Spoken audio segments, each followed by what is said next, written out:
मैया की, कृष्ण कन्हैया की, बोल सच्चे दरबार की। एक बार जोर से हाथ उठा के बोलेगा।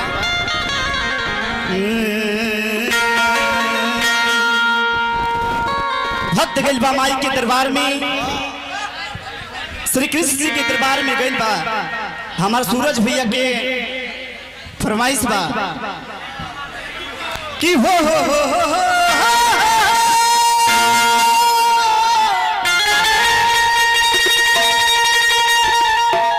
बोल भैया दाऊदपुर से असगर अंसारी जी, उपेंद्र भाई हमारा बहुत अच्छा, हमारे मित्र सूरज भैया, सुनील मदेशिया जी, हरिराम भैया, मुकेश भैया, मुख्य अतिथि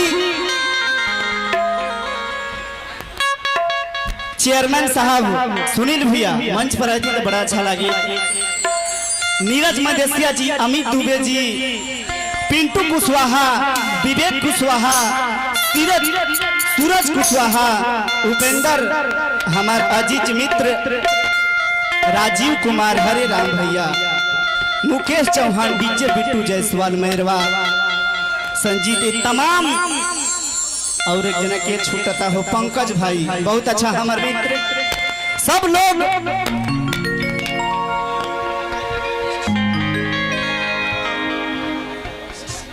सुपरस्टार अनुपमा यादव जी के, नम्रता राय जी के बुलावे, मंटू बाबू, धनंजय शर्मा के बुलावे में गजेंद्र पियक्कड़ के तमाम छोट छोट भाई, अरमान भाई, गुलजार भाई, प्रदीप प्रेमी जी, गजेंद्र पियक्कड़ जी, बहुत अच्छा कलाकार है। जहाँ मंत्री भइल बने एगो फोन पर आई, समय ज्यादा ना ले लेकिन कहे के बाद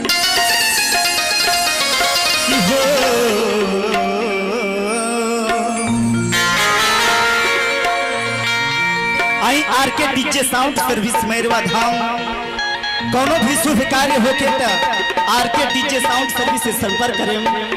राजीव भैया कि शारदा भवानी राखो कि सभा बीच बनी, अरे कि दोनों हाथ जोड़ी परी मैया हो मैया, अरे कि बुधिया कही बनी, अरे कि दुखिया दिन बनी। नम्रता जी, हाँ जी बोलिए।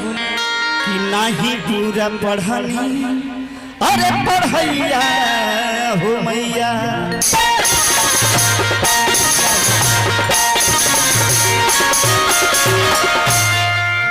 अच्छा भोजपुरी आई जे भगवान के दरबार में आई बन जा, हमने के दू शब्द रही तो भगवान खातिर कहे के कैसे,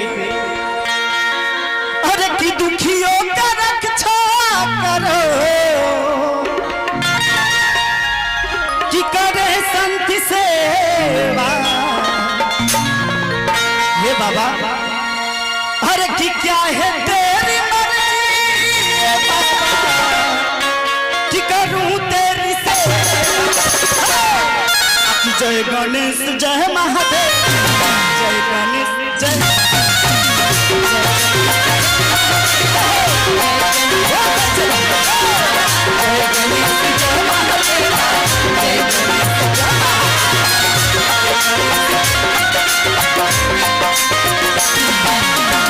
दुखियों के रक्षा करो,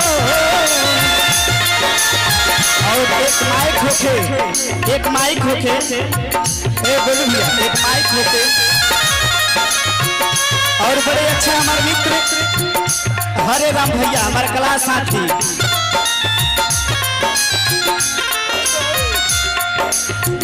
दुखियों पे रक्षा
देखिए बहुत दूर से चल के आए हुए हैं मेरे दीपक भैया, जिनको मेरा लाख लाख बार तहे दिल से मेरा प्रणाम है। भगवान इनको ऐसे ही और ऊंचाई पे भेजते रहे। जय गणेश जय महादेवा, जय गणेश जय महादेवा, जय गणेश जय महादेवा, जय गणेश जय महादेवा, जय गणेश जय महादेवा, जय गणेश जय महादेवा।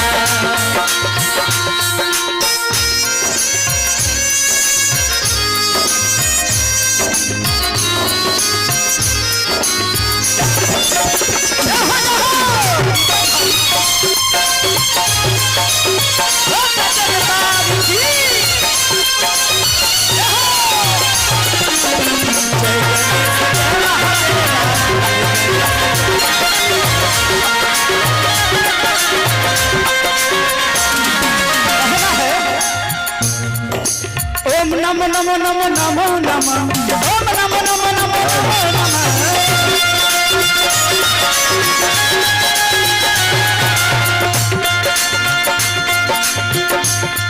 माता गौरी पार्वती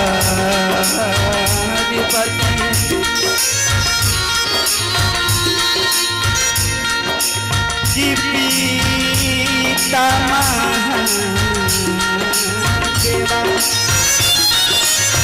माता गौरी पार्वती, माता गौरी पार्वती। बड़ भाई हरे राम भैया की ओर से, राजू भैया, उपेंद्र भैया की भगवान के दरबार में बहुत बहुत प्यार आई, दुरार आई। नम्रता जी कहे के बाद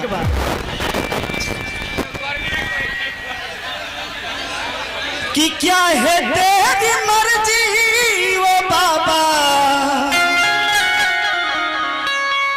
नम्रता जी, हाँ जी बोलिए। कि क्या है तेरी मर्जी वो कान्हा, कि करूं तेरी सेवा। जय गणेश जय महादेवा, जय गणेश जय महादेवा, जय गणेश जय महादेवा, नमो नमो नमो नमो, ओम नमो नमो नमो नमो नमः।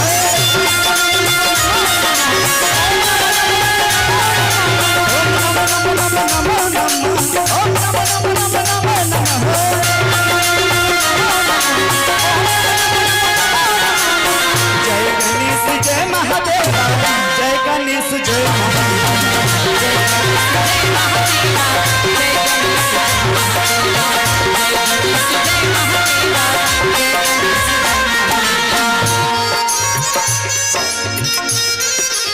और बधाई हरे राम भैया की ओर से बहुत बहुत प्यार दिला रहे हैं। साथ साथ हमारे एवं बड़ भाई प्रदीप प्रेमी की ओर से बहुत अच्छे गायक यहाँ की ओर से बहुत प्यार दिलाए। और बड़ भाई भूपेंद्र भैया की ओर से बहुत प्यार दिलाए। साथे साथे हमनी के कैमरामैन रितेश बाबू,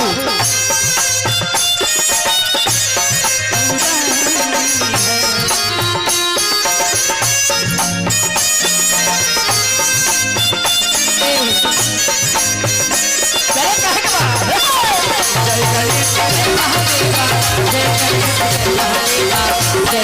जय महादेवा, जय गणेश जय महादेवा, जय गणेश जय महादेवा, जय गणेश जय।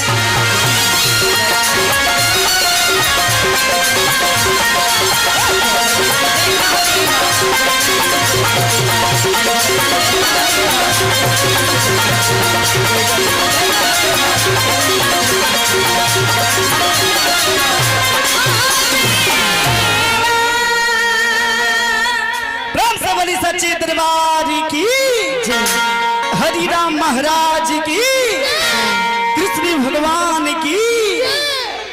क्या बात है मंटू जी, हाँ यहाँ आइए। कृपया और गोलू भाई की ओर से बहुत बहुत प्यार दुलार जी। आपके लिए कहना है मेरा, क्या कहना है? सुनो राजा पी के है गाजा, जाओ जाओ तू गड़िया जनी चलावा हो। अगर गाड़ी हम ना चलाई पी के देवघर कैसे जइबू? इतना दूर के रास्ता बा, अगर पीएम ना तो जीएम कैसे? कहत लइकवा का कहता? रानी अरे की पियल बानी तगड़िया के चला